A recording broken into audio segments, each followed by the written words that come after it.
प्रकाश आपला सूर्यप्रकाश लागून तुमची निघेल, पण खोडव्यात आणि निडव्यात तुम्हाला यील्ड मिळत नाही. आणि एखादी एक झाडं घुसतात गोष्ट बरोबर, आणि प्रकाश कमी मिळतं कमी मिळत. आणि फक्त पहिलंच पीक चांगलं मिळतं, खोडवा निरोध धरता येत नाही. निघत किती टक्के खर्च सांगितलं तुम्हाला?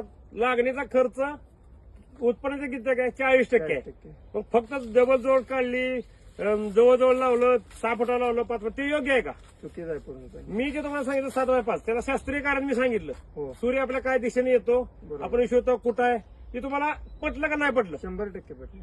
ज्या गोष्टी आता मी तुम्हाला सांगितल्या बरोबर. ती शास्त्रीय कारण देऊन सांगितल्या हो. की एक केली तर ह्याला 35 स्क्वेअर फीट जागा लागते बरोबर. सुरुवात व्हायला. ठीक आहे, तर त्यात काय चुकीचं माझ्या काही शब्द वाटला का? चुकीचं वाटलं तर नाही. चुकीचं सांगा की साहेब तुमचं इथे हे चुकलं. साहेबांची माहिती असल्यामुळे काय प्रॉब्लेम आला नाही. साहेबांची माहिती आहे, 100% जे माहिती आहे ते साहेबांनी आपल्या शेतकऱ्यासाठी सांगितलं जवळ घे. पूर्णपणे. जाऊन घ्या खाली वर पण घे. ठीक आहे, दुसरी गोष्ट म्हणजे खताचं नियोजन सांगितलं. बरोबर.